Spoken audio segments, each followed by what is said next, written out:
China's military is rising, but the US might just be taking aim at the CCP's greatest weakness. Welcome to China Uncensored. I'm Chris Chappell, and I have some exciting news. I've been making a push to get to 2 million subscribers, and over the past few weeks, there's already been over 10,000 new subscribers. Just a bit more to go. So if you're watching and you're not subscribed, hit that subscribe button now. When we get to 2 million, we'll do a special live stream for you, where we'll do something we've never done before. So again, hit that subscribe button. And now, on with the show. The United States has a huge problem, and that problem is China. For years, China has been laser focused on expanding its military, improving its technology generally through the theft of intellectual property, and undercutting the world economy. China represents a huge threat to the US, both economically and militarily. And it couldn't have gotten to where it is today without help from big financial investors, including the United States. State governments and universities have invested billions of dollars in China. This is according to a report by Future Union, a pro-democracy trade advocacy group. According to the report, over the past 3 years, U.S. public pensions have invested more than $68 billion in China. Disturbingly, 42 states have at least one public pension that has made private equity or venture capital investments in China or Hong Kong at some point in the past. And 17 states have at least one public pension with at least 2% of its assets under management in China-based private companies or private investment funds. Not good. Future Union has shared this data with the House Select Committee on the Chinese Communist Party, which is calling for an end to these investments after learning that the CCP's military and surveillance capabilities have been boosted by these funds. The House Select Committee also published its own report, which said that at least 2/3 of the investments from venture capital firms, which is around $1.9 billion, went to artificial intelligence companies whose technology is contributing to China's military buildup and human rights abuses. It's like a slug buying a salt mine. Two of the biggest fund investors in China are the New York State Common Retirement Fund and the California Public Employees Retirement System. The New York State Retirement Fund serves 1.2 million public employees and was identified as the largest investor in Hong Kong and China. It committed a total of $8.3 billion to the region, including $3.5 billion, or 42% of the total, in the 3 years before the report came out. Meanwhile, the California Public Employees Retirement System, which describes itself as America's largest public pension fund, came in second place, with more than $1.8 billion invested into China in the last 3 years, and $7.8 billion in total investments to China and Hong Kong over the years. It's fitting that these are retirement and pension funds, because me constantly warning against investing in China is getting really, really old. And then there are the university endowments that have invested in China. There are a lot. Predictably, none of these schools decided to comment on the allegations. Ironic how all these progressive universities are funding human rights abuses in China. This is causing all sorts of issues. For example, the U.S. pension funds heavily invested in China complicate Washington's crackdown on China, particularly its military buildup and technological advancements. Meanwhile, there's another problem: U.S. investment in TikTok and its parent company, ByteDance.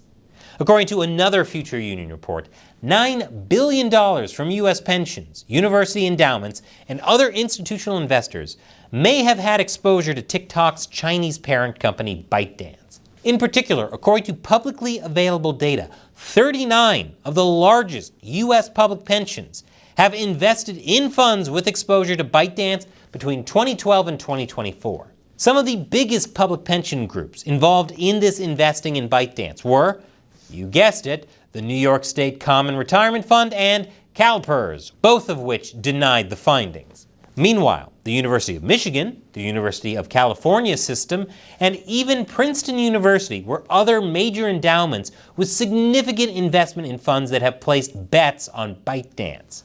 We are literally funding the weapons the CCP is using to destroy us. So many are struggling economically in the US, and we're sending money from hardworking, ordinary people and retirees to fund a country that openly threatens the US. That's to say nothing of China's human rights abuses against ethno-religious minorities and other Chinese citizens, or the fact that Beijing often steals and uses US intellectual property to make similar products, then undercut market prices with these knockoffs.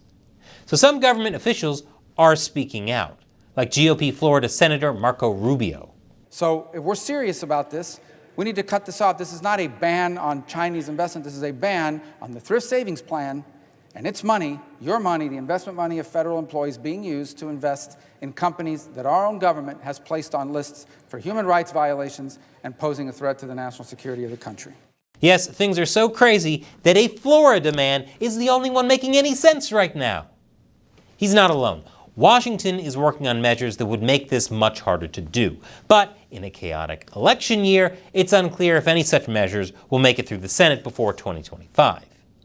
State governments, too, are taking action.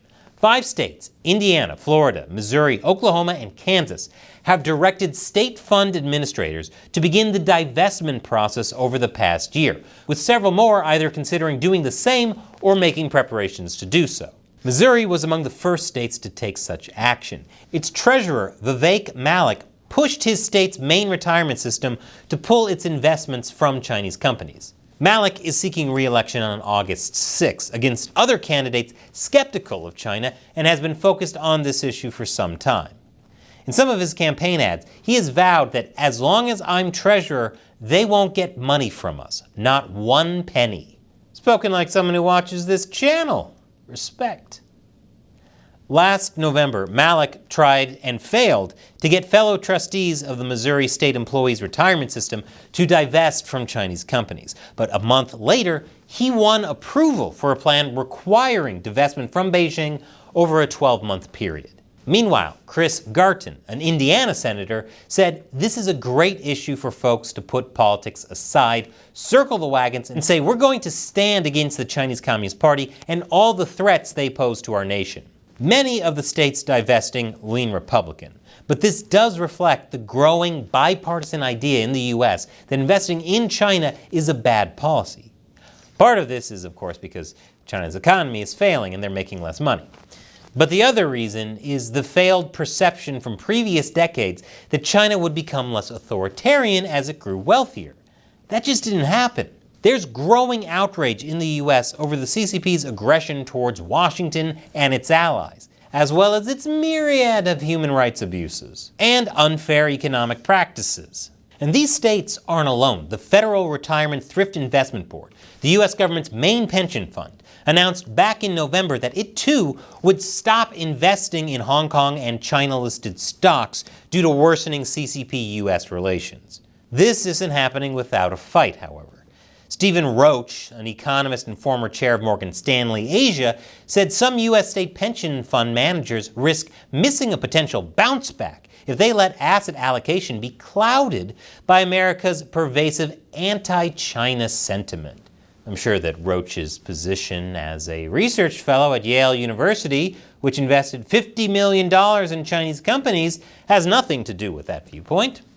Nope, nothing at all.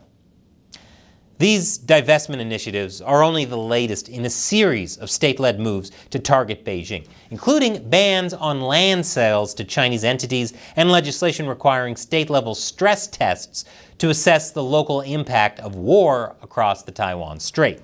After the Russian invasion of Ukraine, many state governments and voters are becoming more conscious about investing in non-democratic countries, especially with the regular CCP threats against Taiwan. Now, China hates it when we point out where their funding comes from. For that matter, so do U.S. investors who make money betting on China. That's why China Uncensored doesn't get any big investors. Just funding the show is hard. That's why I need your help. Join what I call the China Uncensored 50-cent army on patreon.com/China Uncensored. All it takes is the price of a cup of coffee. Cheap coffee, not the Civic Cat stuff. And as a thank you, I'll answer your questions at the end of these episodes.